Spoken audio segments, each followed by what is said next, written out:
In a flash of neon and a blast of brass, a velvet-suited spy dances through the London streets. It's the swinging 60s, and Austin Powers is the world's most groovy secret agent.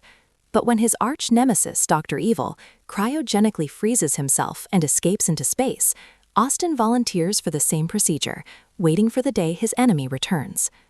That day comes 30 years later, in the late 1990s.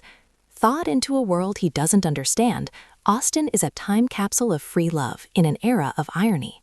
He's paired with the capable, modern agent Vanessa Kensington, who watches him with a mix of amusement and professional duty. Across the city, Dr. Evil also awakens, a parody of menace with a deeply wounded core, struggling to connect with his test tube son, Scott, and command his legion of henchmen.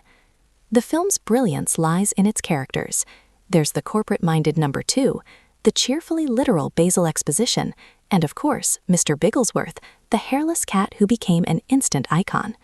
The story sprints from a 60s showdown to a 90s culture clash, culminating in a honeymoon sting and a slippery escape that keeps the chase alive.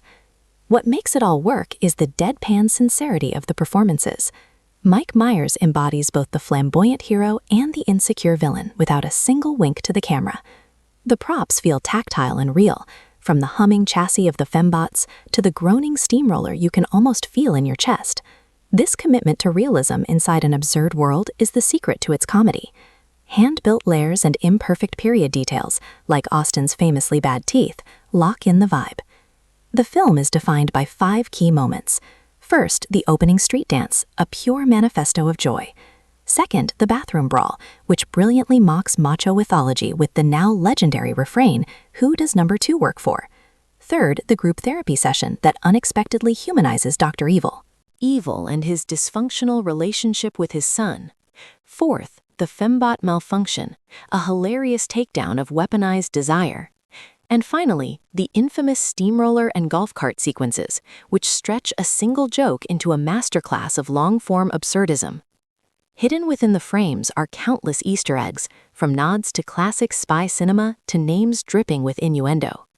The appearance of the real Burt Bacharach folds musical history into the comedy, while Quincy Jones's iconic theme music sets the swaggering groove. Behind the scenes, the production was just as meticulous. Dancers drilled the opening parade, stunt teams rehearsed the inching steamroller gag, and crews were specially trained to handle the complex fembot rigs. Early test screenings were crucial.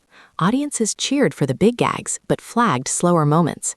In response, the editors trimmed scenes for pacing and tone, with many deleted bits, like the aftermath for a henchman's family, finding a second life on home video.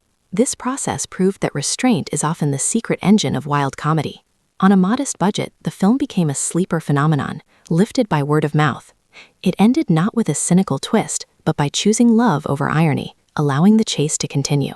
In a culture now saturated with cynicism, the movie's unembarrassed sweetness feels bolder than ever.